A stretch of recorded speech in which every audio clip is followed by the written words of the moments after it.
I think that yours and Joey's comments speak to the nature of how basic singing is to humans. It's an emotional thing, right? And singing is more emotional than just speaking. When I was making this list, boom, I had my number one, without having to think about it. I said, okay, well, at least I know number one. Now let me get to the rest of the list. And I had 33 people to work from on that list. When I'm thinking of these artists, the older voice sometimes isn't what the younger voice was. And as we talked about that, about changing keys and how they have to do things in order to sing some songs, she seemed to belt that song out, and I don't know if it was in what key it was in, but it was in her key. Yeah, certainly. Oh, yeah, she just watching Robert Plant cry at a song that he says he hates is amazing. Welcome to this episode of Rock and Roll Royalty. Well, this is one heck of a conversation. Joey G, myself, Mark Guitar God Skanga, we discuss who our top 7 rock and roll vocalists are of all time. Can you imagine trying to narrow that one down? There have been so many great vocalists in rock and roll over the decades. How do you try to decide who are the top 7? And we do it in descending order, meaning 7, 6, 5, 4, 3, 2, 1. And who's that number one? Who's the best of all time? Well, it's a great conversation. We certainly give our rationales behind it, and you may agree with them or you may be shouting at your screen as we start to reveal what we come up with. And I want you to know, we don't share this before the show. Nobody knows mine. I don't know theirs. We get together, we throw them in there, we discuss them, and we have what we love, rock and roll conversation. So thanks for being here. If you haven't already, please hit the subscribe button. That way you know when we have new stuff coming out. And also interact. I'd like to know who your top 7 rock and roll vocalists are, or maybe just your favorite of all time. Put it in the comments. Let's have a conversation around that. And I hope you really enjoy the show. It's a pretty lively one.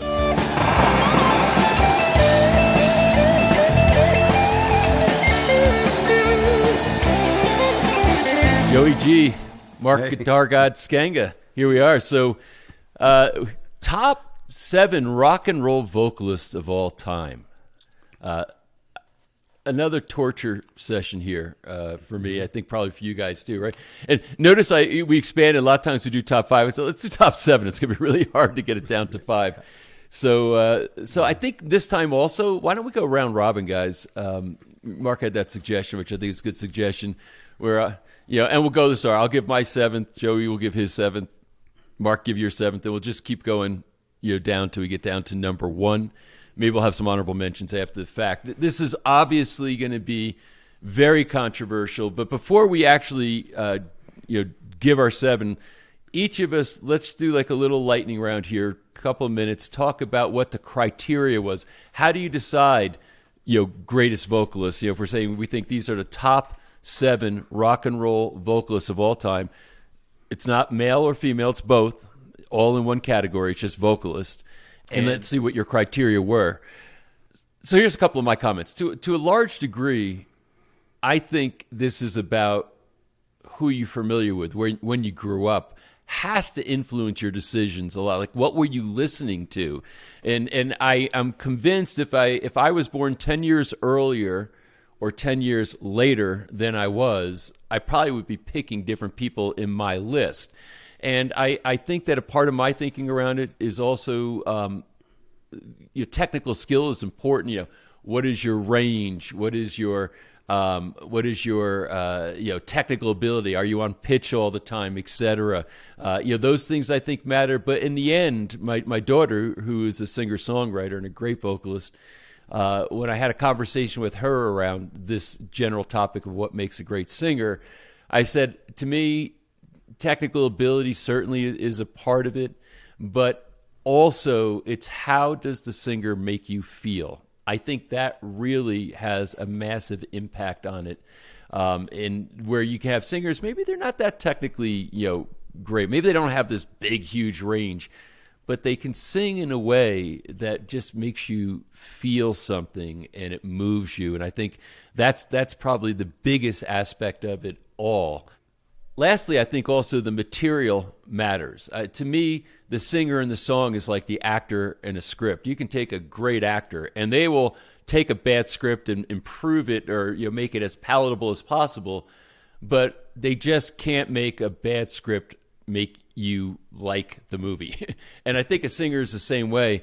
The material they have to work with, I think, makes a big difference. And if you have a great vocalist, but they just don't have good songs to work with, they're still not going to move you. You're still probably not going to pick them as a great vocalist. So that was kind of my framework for approaching this. Joey G, what was yours?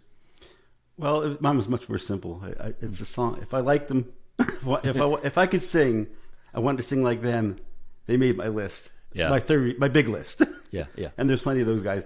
And it's a little bit before, but you're right when you said it's the composition. Some people I have on my list, if they were singing other people on the list songs, it might not have made my list because the songs they sang were for their voice. I don't know if it's written specifically or if they just fit it like a shoe off the rack. But sometimes that's the way it goes. And then there's a lot of great singers out there. It was very difficult again for me to do that. And my criteria for female vocalists were a little different because I don't want to sing like them, but they have to so they had to captivate me in a whole different way. But it was a nice exercise. It took me a lot of thinking, a lot of nighttime thinking again in bed. I don't want to keep you up at night. I don't want to keep you up at night with these. Keep you up at night with these exercises, Joey G. But okay, all right. Then, Mark, what were your criteria? Well, this is very interesting. I could go off technically and say, well, there's technique and vocal quality and phrasing, and to a degree, all of that is true. But I think that yours and Joey's comments speak to the nature of how basic singing is to humans. It's an emotional thing, right? And singing is more emotional than just speaking. Although, a good speaker could be very emotional, right? We've seen more people who motivated and angered people just by speaking. But when you sing, it's even more so. And the more I think about it, this comes to the nature of what music is. And although music has very technical aspects to it, the fact is that we as humans respond to music emotionally. So I'm sure that everyone I picked, it's because I have some emotional connection to them. Now, because I'm a pedantic pain, I'll be able to tell you some, particular things that makes this singer great or that singer great. But in the end, if I'm really honest, I think the truth is, the way it hit me from an emotional point of view. The interesting thing, and I think that something that the three of us share in all of this podcast, is that we grew up in a very rich musical environment. Mm-hmm. And it's weird to see some of the things that have happened in popular music that seem to be unmusical going on. And so I want to point to, well, wait a minute. When so-and-so played this and that song, there was something really great. And to give it some credence, just in the same way that, we can look back and say, well, Beethoven was one of the very greatest composers of the classical era. Right? Because he stood the test of time. Yeah, and I think with that, it's we all grew up kind of together, right? Same town, Joey and I in the same house. Mark, you lived probably 2 blocks away. Exactly. and it was a magical time, for music. To your point, late 60s or 70s rock and roll, that first era of vinyl, classic rock and roll and so on. So our picks, might be similar in that way. So before I give my first pick, and I'm going to jump in, just know that we don't share beforehand. We like to be kind of like surprised with the unfolding with you, and I think it adds to the conversation. When we did this for the top 5 rock guitarists of all time, we each had the same number 1, which was kind of fascinating. I didn't expect that to happen. So we'll see what happens here. I have a feeling this is going to be quite varied. So I'm going to start with my number 7, and I am tortured on number 7. But I'll explain why I finally put this particular person in at number 7. For me, number 7 was Linda Ronstadt.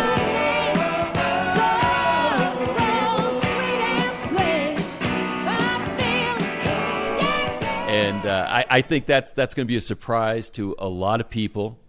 But if you Linda Ronstadt and her, your first female vocalist to have 3 platinum-selling albums in a row, and I can go on and on and on. She also sang multiple genres, which shouldn't really affect us because we're talking about rock and roll singers. But she just had this ability to sing in many, many different styles. But when I finally came down to it, this was the thing that made me say Linda Ronstadt, other than the fact that she's just technically a spectacular singer, moved me with her songs, that I still love to listen to this day.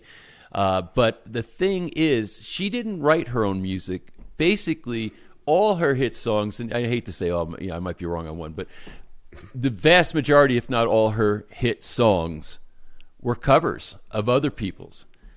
And why I picked her is because no matter what the cover was that she did it better than the original. And that to me said, that's a hell of a singer who other great singers did those songs and did them well. But when Linda Ronstadt sang them, in my opinion, they were a better song. So that's why I went with Linda Ronstadt. Joey G, who's your number 7? My number 7 is Ann Wilson from Heart. I bet you wanna ambush me. You have me down. So that was, I'm sorry to pounce on you. I couldn't go between Ann Wilson or Linda Ronstadt. I was back and forth on number 7 for that, so that's interesting, but go ahead.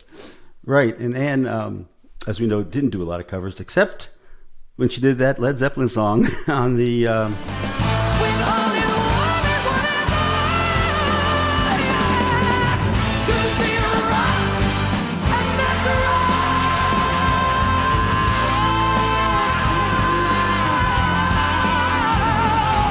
showing that an older voice can still do it.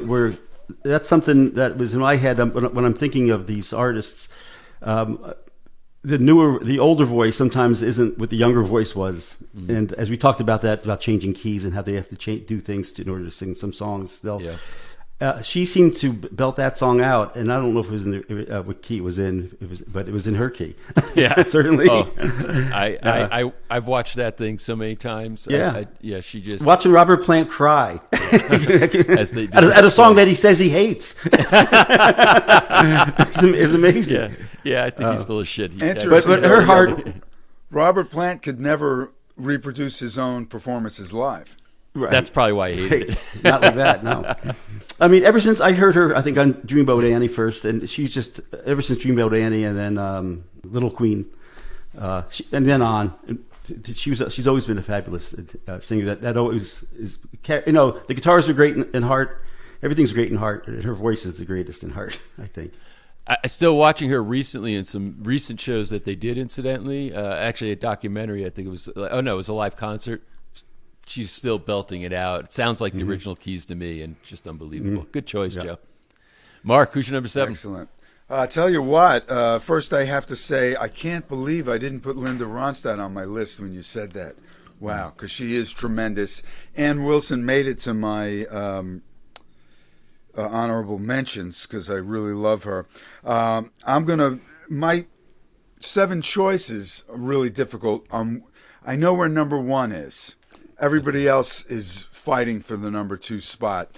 But I'm going to continue with the idea of a great female voice here, and I'm going to go with Aretha as my number 7. Let it ring out loud as the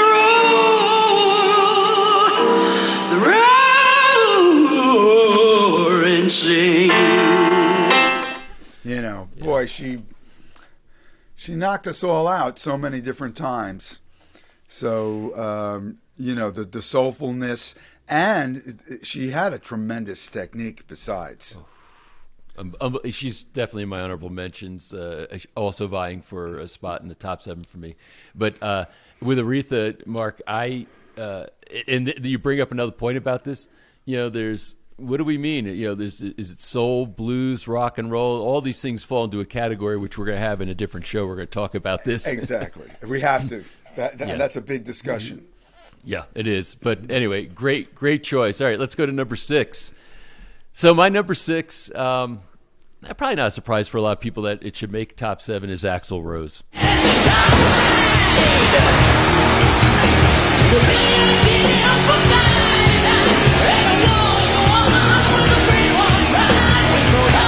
This guy came on the scene with Guns N' Roses. That first album comes out, and you hear this guy sing, and you're like, who the fuck is that? What? I mean, where did he come from? And I gotta say, like his technique and style is very different. He doesn't sing scales. Just like a lot of guys, they're really good and they sing scale. He sings like in a different way. He's not just singing like scales up and down, but he's got this range that is just unbelievable, and the power through the range. And then his choices in where the types of choices he makes and how he's going to sing a song. The Guns N' Roses songs are epic, obviously, but then also when he covered "Knocking on Heaven's Door," man, what a version, what a vocal performance that was. So yeah, my number 6 spot goes to Axl Rose. Yeah, Joey G. Excellent. My number 6 spot went to a guy from a band that I'm not. It's funny, I'm not really big on Journey, but Steve Perry. Lying beside you, here in the dark. I mean, they're a great band. I just, for some reason, never connected with Journey. But all that said, whenever I hear a Journey song, I listen to it on the radio. So I don't know where the block is in my brain. Yep. But Steve Perry and his solo stuff after Journey, he has an unbelievably powerful voice. Yeah. And now that said, I've seen some later videos of him, and somewhere along the line, it didn't seem like he had it anymore. And I think that's why the kid is singing with Journey now. And plus, he probably had issues with Neil or whatever. Yeah. But his vocals blow me away on that "Oh Sherry" song and everything else he did. Oh yeah, no doubt. Good choice, Mark. Excellent choice, Joey. I agree with you. He was a great singer, and I heard that Journey wanted him to do the comeback, and he recused himself. He just, don't have the pipes anymore. So that's an interesting point. My number 6 is a controversial singer, but as years go by, I like him more and more, and that's Joe Cocker.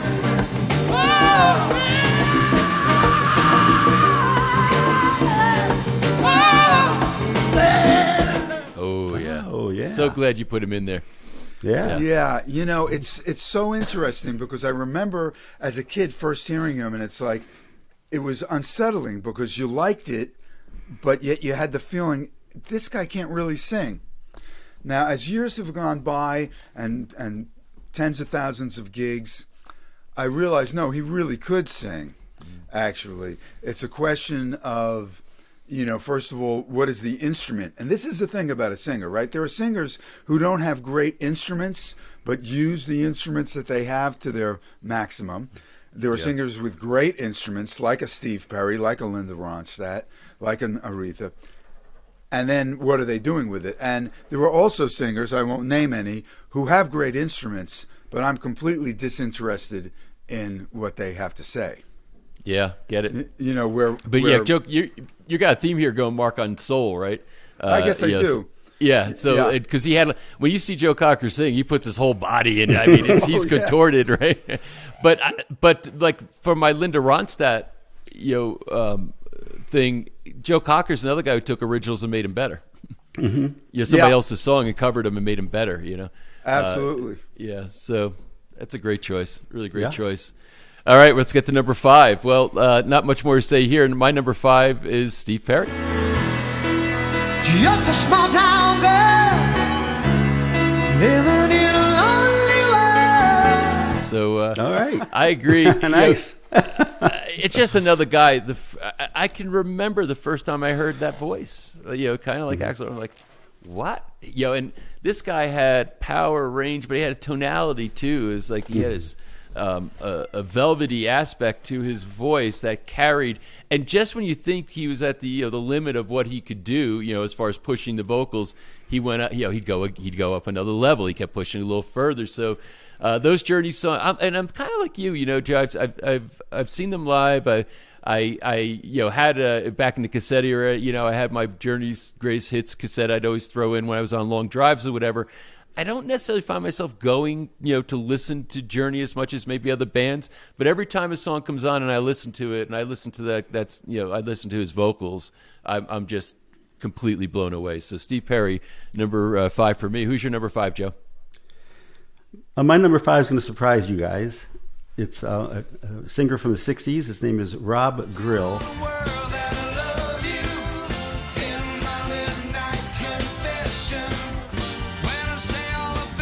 He's from the Grassroots. I don't even know who that is. Yeah, the Grassroots. Oh, the Grassroots. Temptation Eyes, Sooner or Later. Yeah, no, of course I know the Grassroots. They I have remember the band. a dozen songs. His voice, I don't know, if I could be a 60s rock and roll singer, he's the one I'd want to be. With that voice, I mean. I really like his stuff. I mean, I like Grassroots songs, and I think they're well-composed songs. And I like the way he sings them. And I think those songs fit his voice perfect. Sad that I didn't know his name. Nobody knows his name really because it was the Grassroots, but he sang all the songs. And, I remember Joey. His vocals were really great. Yeah, I like choice. Temptation Eyes, I like that. Yeah, wow. Great songs. All right, I like those. I like those unexpected ones, Joey. Good. What do you got there, Mark, for your number 5? Okay, and we're going to be in the discussion of what is rock and roll, but I'm putting Joni Mitchell in. I've looked at clouds from both sides now, from up and down. Okay. Okay. You have to put her in rock and roll. I mean, she was a part of the Echo in the Canyon, way back when we were hanging out with all those other rock and roll guys who respected her like crazy, right? Go ahead. Like mad. Yeah, and she had that really unusual voice, tremendous range, and you know what's coming up for me as we're doing this, and I love that we're doing the round robin because as we go from each person, I'm getting the emotional tenor that's a little different for each of us. And I love Steve Perry, but I never would have thought of putting him in there because I sort of missed Journey as a band that I was listening to. Just, those couple of years I was already in college listening to jazz. And then, but, Joey brings up the Grassroots. That's so awesome. And these are all great singers. Joni Mitchell has just stayed with me. She's somebody that I keep going back to. I love all of her stuff. I love the early stuff. I love the later stuff. It's a great pick, and it's a musician's pick. All musicians, pros like yourself, I shouldn't say all, but so many of them just love Joni Mitchell. And what's weird is I tried to like Joni Mitchell and never could. I mean, I love her songwriting. But her singing just never. I mean, I could appreciate it, the range and the style and the stylings, but it never made me emotional. She didn't speak to you. Yeah. She didn't speak to me. And that's no disrespect. I acknowledge the talent, which is immense, and that she's a musician's musician. But it's weird. That one never got to me. So but I'm glad you put her on there. That's what this is all about. This is great. My father would say that's what makes horse races. Yeah, exactly. Right? We're all looking at the same sheet, Yeah. But people have different picks. Picking horses. So my number 4, getting into number 4, Freddie Mercury. So you think you can stop me and spit in my eye? So you think you can love me and... I mean, how do you? I mean, it's probably enough said. Almost. He's got the whole package. He's got the technical ability, the power, the range, the style. Live as a frontman. I mean, the guy was just unbelievable. And I had to think about this a while because there's some aspects of it that are almost a little bit too theatrical Broadway for me, maybe that. But and I've come and gone on Queen and Freddie Mercury over time. As far as my own engagement with them, not to take anything away. Again, Queen, one of the greatest rock bands of all time, no doubt. But I gotta say, as I really just thought about it, and I go back and I went back, during this and looked at some videos and just kind of just to really kind of figure this out. And Freddie's just freaking amazing. There's one time I was in the studio actually with we're actually making some music in the studio, and the sound engineer had that track I think they released of, I think it was Bohemian Rhapsody, that they gave out free, and all the tracking. and he isolated Freddie's vocals and just played them loud. And I was just like, my eyes almost popped out of my head. I was like, wow. Normally when you isolate the vocals, say, wow, they don't sound nearly as good as they do when you have the whole song, mixed. In this case, I was just like, holy crap. That was pretty, that startled me. So anyway, so Freddie Mercury's my number 4 with those comments. He was a great singer, Pat, and that's a great Absolutely. choice. I have him in my honorable mentions only because, and I'm going to harp to the same theme that I was on, Queen didn't speak to me as a band. That wasn't music, for whatever reason, that, I especially want to listen to. But I couldn't pass by Freddie Mercury because it's such an outstanding performer. It's just outstanding. Thanks for putting him in there. Sure, of course. Joey, who's your number 4? My number 4 is Sting. You know my mind is made up, so put away your makeup. Post-Police mostly, after the Police. I like him with the Police, but I like him a lot more after the Police, vocally. Yeah, and I do find that he I think one thing that influenced me is I have seen him live, and he's excellent live. He can do it live or on tape. And that's one of the things I was going to talk about, actually, in the criteria.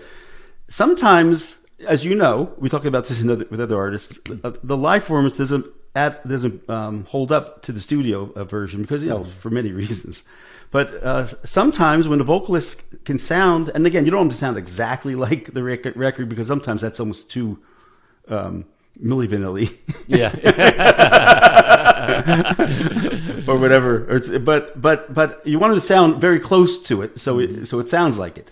And his pitch, everything, he was Sting live is as good as on record. Better, no doubt. actually. Great choice. How he's not in the Rock and Roll Hall of Fame, I don't know, and we'll talk about that on another show. But I think great choice. He's in my honorable mentions for sure. Absolutely, I agree. I'm a fan, especially of the Police, but of Sting's solo thing too. All right, so if I'm going on, and again, everybody on my list, I struggled with the position. Only number 1 can I put out. So the next name I'm going to throw out, one of the all-time greats, is Roger Daltrey. Trying to cause a big sensation. I'm talking about my generation. How do we, and talk about a live performer. I saw them just a couple of years ago. In fact, I have a bunch of friends who are in the orchestra that The Who is touring with.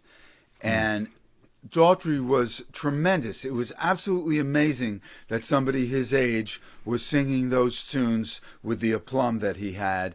And all original keys, by the way, speaking of the keys. Wow. One of the great voices of rock and roll. Emotional, he got to you, soulful as could be, but also he had a great technique. Yeah. I love that choice. I love that choice, Mark. Daltrey, it's just an unparalleled power when it comes to vocals. All right, let's get down into number 3. So my number 3 probably will be controversial, but I'm going to actually probably won't be controversial, but some people are going to argue with it, and that's going to be Robert Plant. I know you are down the road. Our shadows taller than I saw. So why do I feel like people are going to argue with it? I think it's for the reasons that were brought up a little bit earlier. He was referenced, and that was, his live performances just didn't seem like he could do live what he could do in the studio. And I've seen a lot of live performances. As a matter of fact, one thing I got to tell you is that when they did, I guess they did a tribute to Erdogan. I think back in the early 2000s, and it was the reunion of Led Zeppelin. And I think they actually released it. It's called Motherload, but they played a lot of songs. And it was probably, Plant was better live then, decades after Led Zeppelin, than he was when I saw Led Zeppelin live, back in the 70s a few times. Heyday, yeah. So so I was like, he's singing the songs like the album now. I mean, it sounded. I was very, very impressed with that performance. But I will also say that even though, if we have the criticism, well, he was a studio singer and he wasn't as strong live, which I think we could debate that. But I think beyond that, what he did in the studio and what his vocal stylings, I believe, launched a genre of music, of rock and roll that if you were to look at many singers downstream from Robert Plant, so many of them are going to say that was their main influence that got them going. Absolutely. And those songs, like I said, I've seen them live. I've multiple times, back in the day, and I listen to those studio albums now, and I'm still like, this guy is just unbelievable. He is one of the all-time great rock and roll vocalists, and for me, I put him at number 3.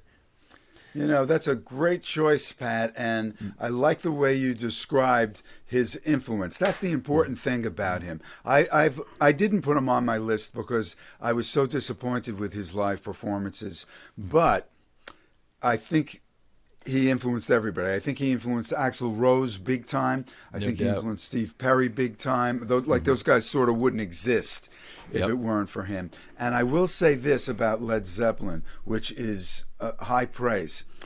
When I go back to those records from the 60s and 70s, when I go back to those bands, in the 60s and 70s, Led Zeppelin wasn't my favorite band by a long shot. But when I listen to it now, I'm like, crap, this stuff sounds so great. It held up. It almost got better. There's other bands that I go to and it's like, period piece. It was fun in the day. Doesn't stand up. Zeppelin, I got to give it up to them. They have the longevity. Yep. Great comments. Joey, I guess we're down to your number 3, rather. Who is it? Number 3. My number 3 is a fabulous singer. His name is Cat Stevens. South on the edge of dark, there rides a peace train. Oh, peace train, take this country. Wow, good choice. I thought about him. Wow. Yeah, he sings, and I again, I have seen him live in the 70s. I saw him, so he was still fresh, kind of, and he was perfect. Yeah. He was perfect in Nassau Coliseum, which is, you get in those big arenas, and sometimes the vocals really suffer. Everything suffers in the big arenas, sometimes sound wise, especially back in those days. He was unbelievably great. And I think he still is. And I think he still is. He took 30 years off, so he saved his voice. But I think that's a perfect example, Joey, of a singer that makes you feel, right? Because he's kind of like in the, I don't like to say folk singer, but he's he never did any hard driving rock and roll necessarily. He's kind of like in that Joni Mitchell category, really singer songwriter. Yeah. Folk rock, we used to call it. But boy, do I get goosebumps from him. I mean, that's I want to sing like him. Yeah. Yes, exactly. That would be quite a thing. Good one, Joe. All right, and an unexpected one. I like that a lot. Yeah. All right, Mark, number 3. Okay, this is so hard. The more we're doing this, the more I wish I could have had 15 singers here. But if I'm going to number 3, I'm going to go to the great Stevie Winwood. I'll make the sunshine a pure desire. Let me feel that love. Great choice. I'm so glad you used it. He's on my honorable mention, so I'm glad you cited him. Yeah, he always moved me. And he's a unique singer, right? Mm-hmm. There's not other people who sing a lot like him. He's sort of like a white tenor, high voice imitating Ray Charles. That's a great description. He's a tenor with soul, right? Yeah. Yeah. Well, and if you go back to these his early stuff, Spencer Davis Group, I'm a Man. Yeah. And he was 16 when he recorded that. I mean, how crazy is this?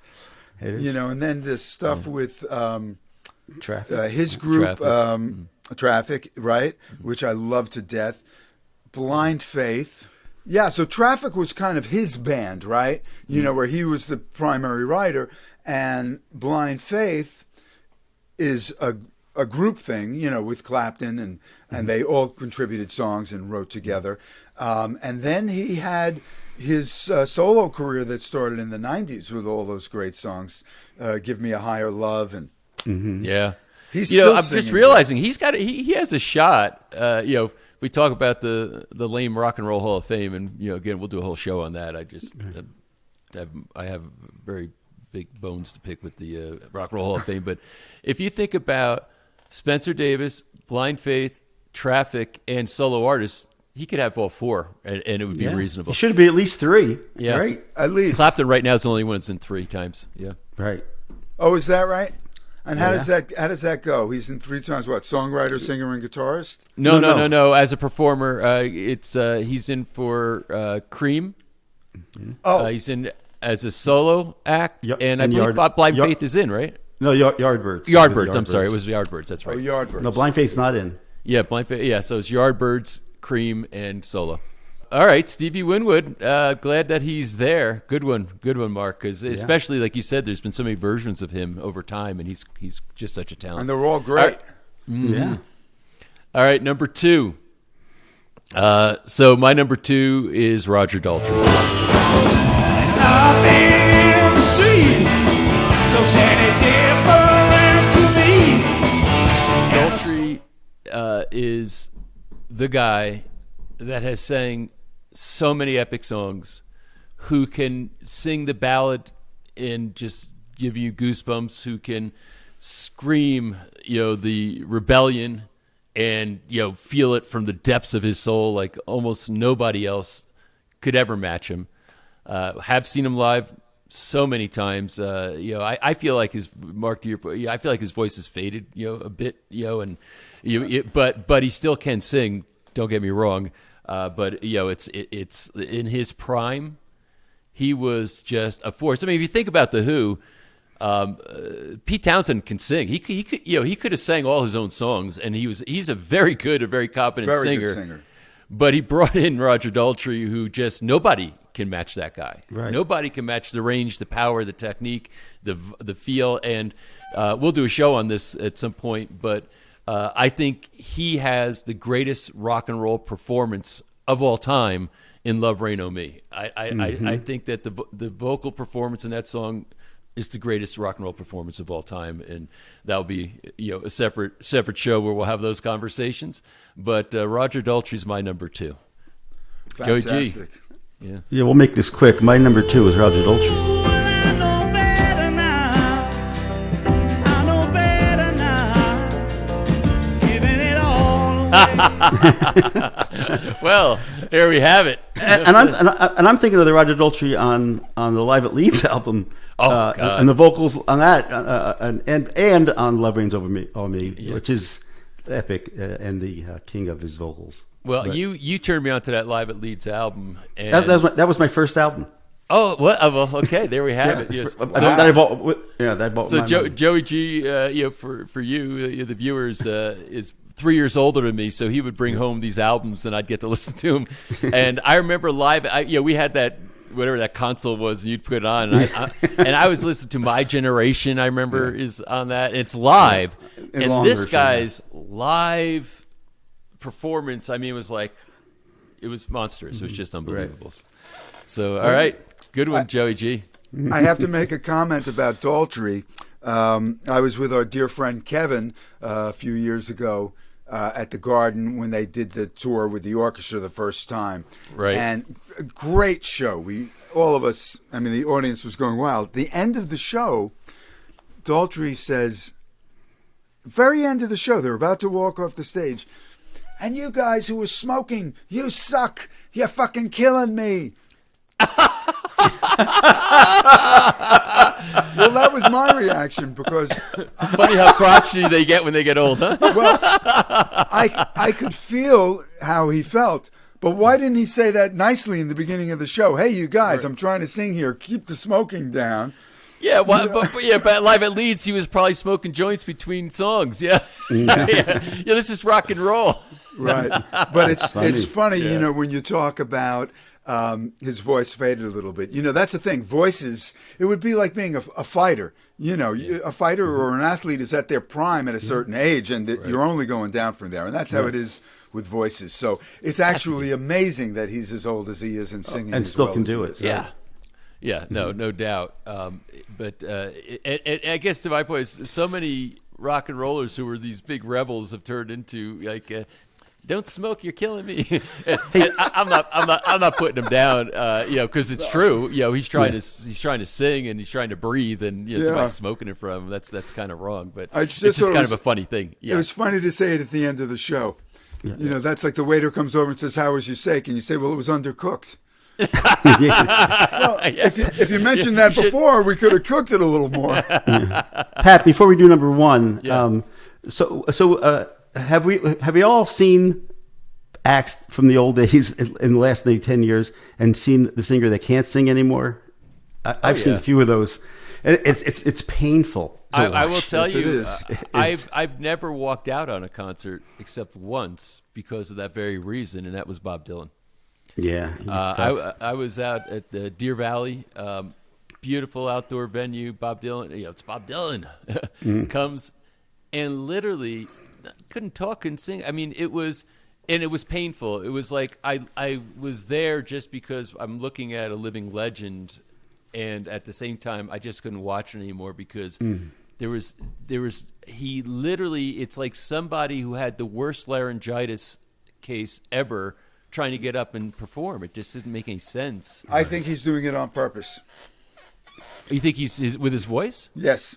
Why would he do that? I think he has a perverse, and this is completely my, imagination running wild. Okay. Yeah.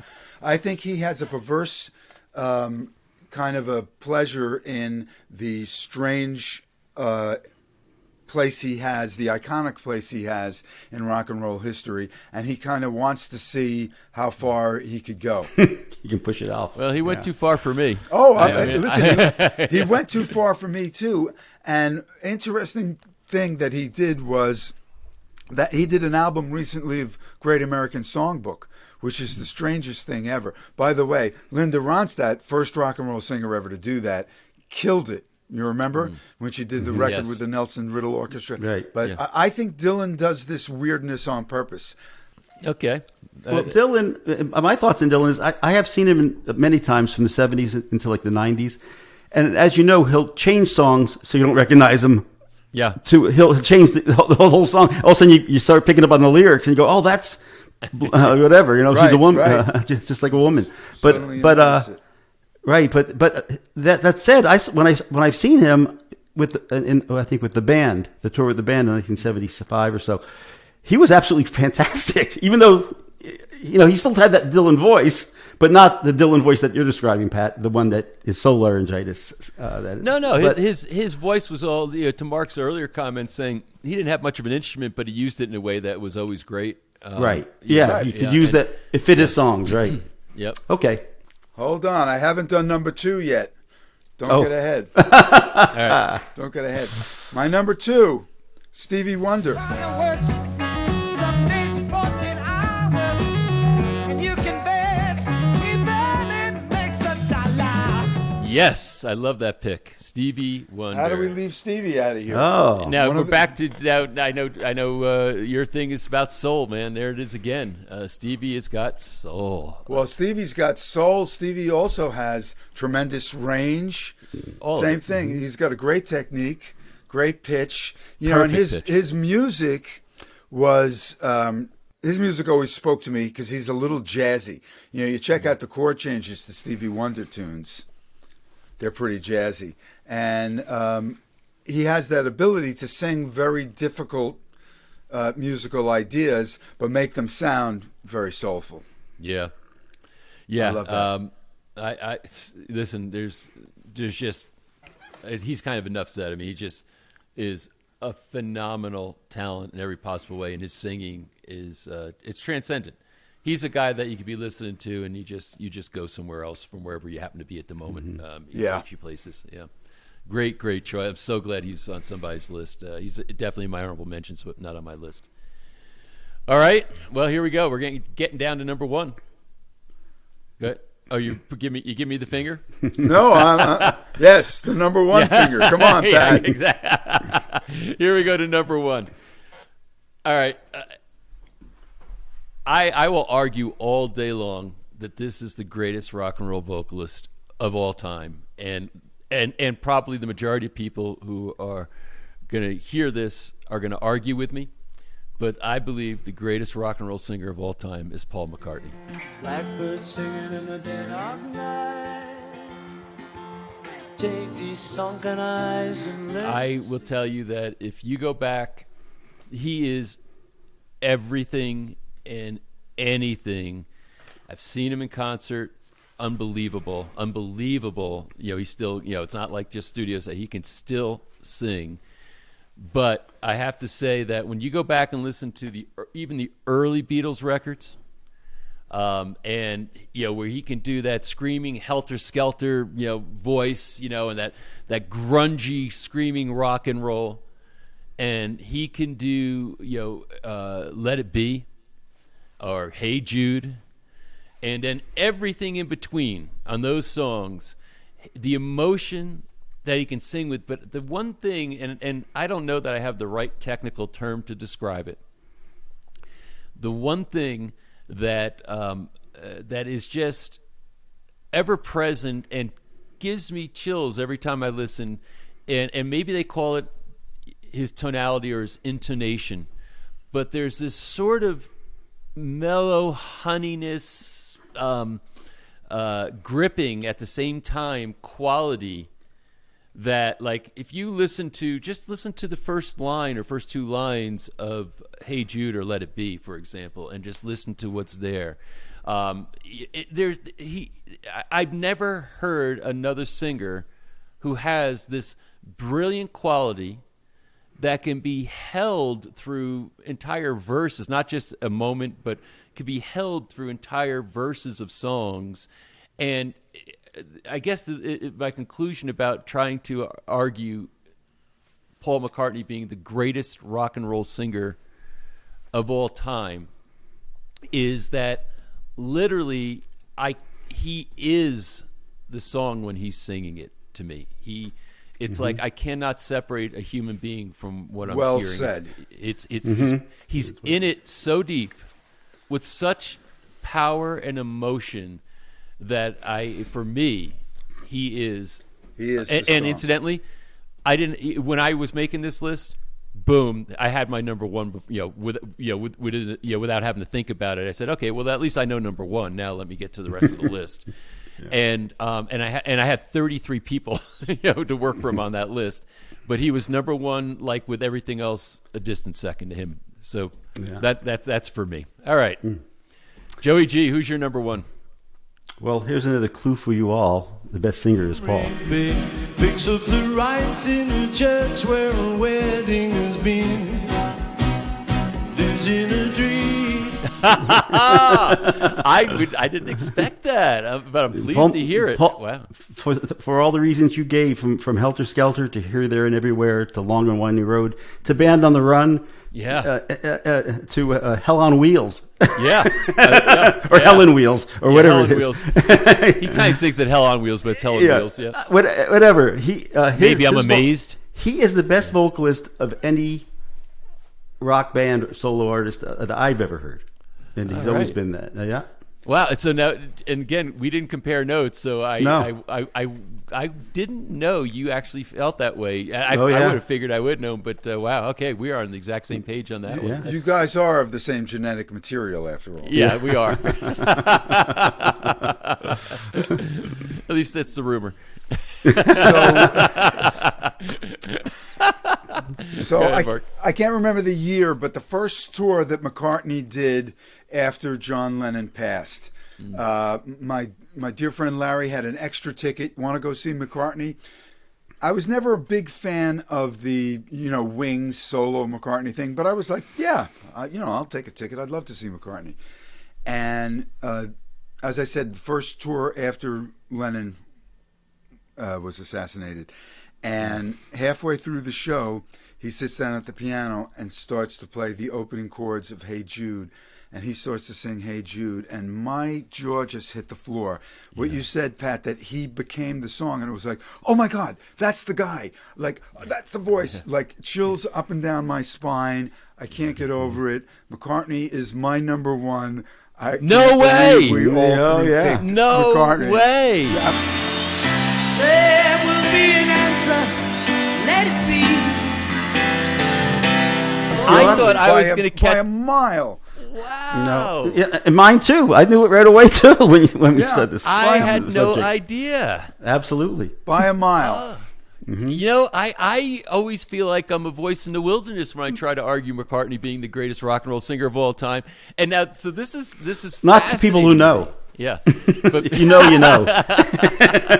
So is this we're just three guys who like to hang out with one another because we know what we like?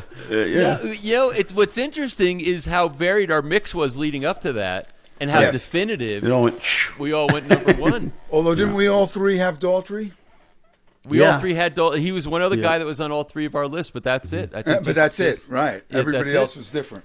Everybody Yeah. else was different, so it's fascinating to me. And this is like why we don't compare notes ahead of time. We don't want to influence each other's decisions. But now, guys, this is interesting. And you know, we have all three. If you saw the show, you know, talking to you, the viewer now, if you saw the episode on Top Rock Guitars, we all landed on the same time. The same time. I'm not going to tell you who it is. I don't want a spoiler. You know, no spoiler here. But I think that it's interesting that we all landed on the same vocalist. Very, very fascinating. I'm surprised. All right, guys. Well, let's do like a quick lightning round of some honorable mentions. I think it's good to throw out some names again, so the people who are watching don't hate us and give us horrible comments because we didn't say so and so or mention so and so. Right. The internet's very when people get to comment, it's another thing. I had hold on, she's 33. I mean, I literally had so many vocalists. So I almost want to like just quickly read all 33. There's just so many. I'm gonna just pull a few out. One of them, which I'm really sad he didn't make it, and he would have been like kind of like Joey's grassroots pick, is Burton Cummings, the Guess Who. I thought of Burton Cummings definitely on my list of honorables. Just go back and listen to some of those Guess Who songs, and also like Share the Land, But American Woman, I mean, those vocals are just, I mean. Beautiful. As a matter of fact, if you said who, to use Joey's criteria, if I wanted to sing like somebody, well, if it wasn't going to be Paul McCartney, it probably would have been Burton Cummings for me because he is just got so much soul and grit and harmony in his voice, his intonation. He had it all. I really liked him. Everybody on everybody's list, for the most part, were honorable mentions for me, so I won't bother with those. I can't believe I didn't put Stevie Nicks. Didn't make my top 7. I love Stevie Nicks and Ann Wilson, both of those, as we mentioned earlier, Ann Wilson. But and having done so much touring with Fleetwood Mac, I've spoken about that on other shows, and getting her, being able to meet her and converse with her and watching her sing live and the songs. She was just an amazing, and is to this day still an amazing singer and songwriter. But I just it didn't make top 5. Another guy, John Fogerty, right? I mean, Creedence Clearwater Revival, John Fogerty. I mean, he's definitely an honorable mention. I got to put Elvis Presley in there. I love Elvis's singing. I think he's an amazing guy. He's a pioneer. He's got so I mentioned honorable mention for him. Yeah, especially early Aretha. Elvis, right? Yeah, yeah. Aretha, you put her in there, but we got Bonnie Raitt, Kurt Cobain, Elton John, Springsteen, Janis Joplin. How do we not talk about her? David Bowie. I love Bowie's call. singing. Steven Tyler, I think deserves a mention. Eric Burden from the Animals, I think he deserves a mention. So anyway, there's a bunch. I could even read more, but so many great singers that are out there. That Eddie Vedder, if you want to look at more modern rock and roll singer, from the 90s, Eddie Vedder, I think Pearl Jam, phenomenal singer. So I'd like to give him a mention, and plus the guys that you guys mentioned. So I did that as fast as I could because I don't want to take a bunch of time just throwing them out there. But I think those were all worth a mention. Joey, who do you got on your list? I'll keep it short. I have I have Paul Rogers from Free, Bad Company. He was in my original 33. If I was a rock and roll singer, I'd want to sing like him. He's just Yeah, cool. he was great. Yeah. Yeah. Yeah. Then He was in my top 33. Go ahead. I have Jackson Brown. I like the way he sings. Mm-hmm. I Great just like his singer. voice. He's a great Yeah. singer. Yeah. Distinguished. Then I have one from the 60s, Jay Black from Jay and the Americans. Oh, He had yeah. This he Magic has- Moment was the Yeah, he- song for our first dance at my wedding. I love Was it really? Yeah. Yeah, This magic moment. right. He had a voice. He reminds me of a the best singer I ever saw was not a rock and roll singer. It was Josh Groban. He is fantastic. For some reason, he reminds me of Jay Black, and they're nothing alike. I don't know why I put them in the same category, but I do. Anyway, Did you guys know our buddy Ray Longchamp has been touring with Jay Black? no. Yeah. He's playing guitar for Jay Black? Yeah. Wow. Is that under Jay and the Americans? Yeah. Really? I didn't know Absolutely. that. No. Oh, Yeah. wow. I That's saw great. him last night, as a matter of fact. We were chatting about it. Really? You saw Ray? Tell Ray hello. Nice. You know, Yeah. did you ever see his tribute band of the Allman Brothers? That Allman Brothers tribute band he had? I saw them when they first got started, and it was a great band. I felt like he did such justice to that guitar work on the Allman Brothers. Anyway, that was good. But so that's a little connection there with Jay Black and Ray Wow. Longchamp. There you go, Joe. Who else? I have two more. I have Annie Lennox from the Eurythmics. I She think was on she's my great. list. And last one I have, and I don't want to be because she just passed away, but I think Christine McVie. You have to. Another Fleetwood Mac member. I like. She would have been here if she was still alive. It wasn't because she just passed away. That didn't why she came to mind. I just love her voice. I always have. The Fleetwood Mac in their shows, they typically almost every show, and I probably saw 30 or 40 when I toured around with them. They would do the encores were "Don't Stop," which she sings with Lindsay. And Lindsay, incidentally, was on my top 33. I think he's a great singer. And then they finished every concert with just Christine McVie at the piano doing Songbird. Songbird, yeah. And it is just, it is like beauty personified. It's a gorgeous song, amazing voice. And, she was in her mid-70s, then early to mid-70s, and her voice was rock solid. Really, really good. Very good. Honorable mentions, Mark. Wow. Yeah, let me throw some out. Fogerty was at the top of that list. Oh, yeah, good. The great Netflix show where they have old concert footage of Creedence. Yeah. And a concert they did at Royal Festival Hall. I recommend that to everybody. Great. We'll put that in the show notes. Right? Marvin Gaye. I got to put Marvin Gaye in there. Yes, of course, Marvin Gaye. Okay.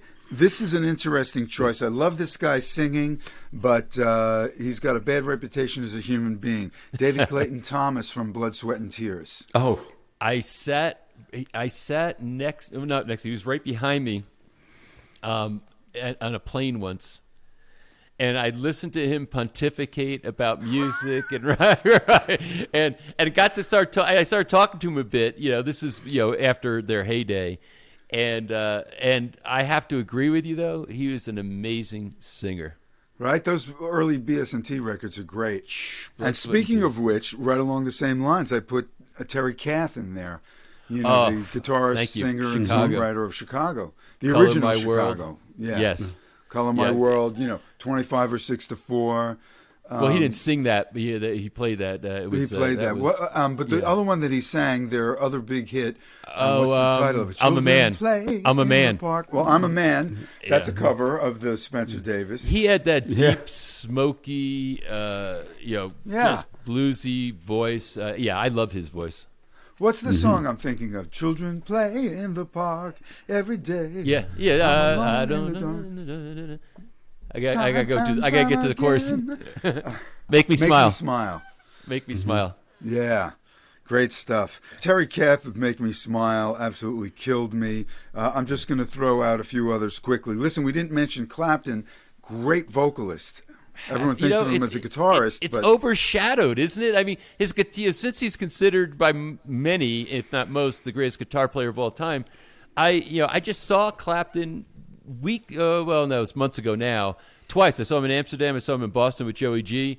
And at 77 years old, all the songs in the original key, as good as they've ever been sang. That was the one like startling thing. It's like, okay, yeah, he plays guitar and he's an amazing guitarist. His vocals are still strong, and they're still he gets strong. like the longevity award on Right. those, yeah. Right. I mentioned Dan Wilson. I want to mention John Anderson of Yes. Yes, he's on my list. Yeah. And here's a funny one, but I think she deserves mention. Karen Carpenter. Oh yeah.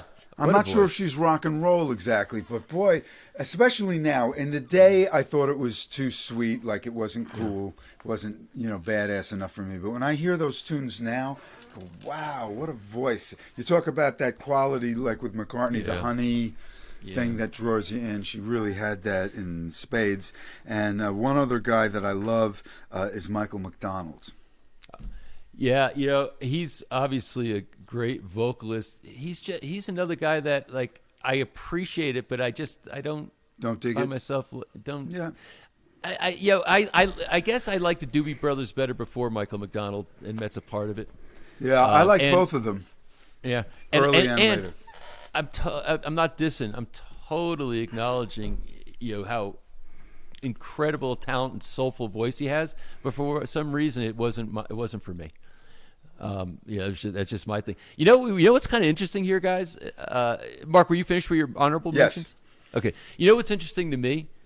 Like if I think of like the bands at the top, the best vocal, my favorite vocal band is Crosby, Stills, Nash and Young, but it's with them together. When I Yes. take them apart, they're all great singers on their own, but they don't rise to like the top 5 or 7 of all time. Good on their call, own. Pat. For One me, of my favorite bands of all time. Yeah. just vocally amazing, and it's the vocals of that band. I mean, everything about that band was great, that assembly of talent, but it was when you put those voices together, there was nothing to match it. It was unbelievable. And I looked at my list, I said, where's Crosby, Stills, Nash and Young?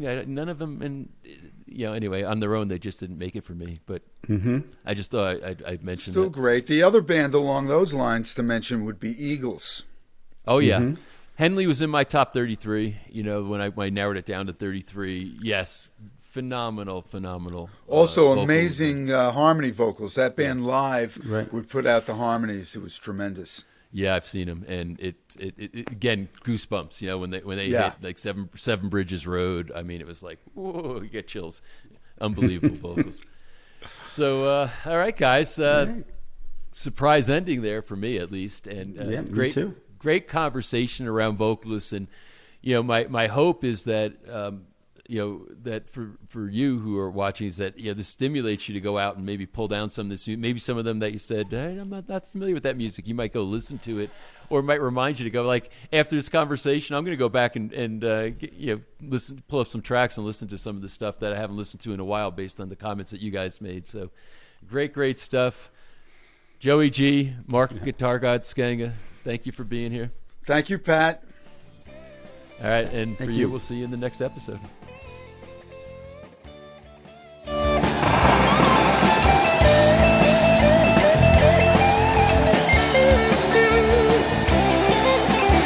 Well, that concludes this episode of Rock and Roll Royalty.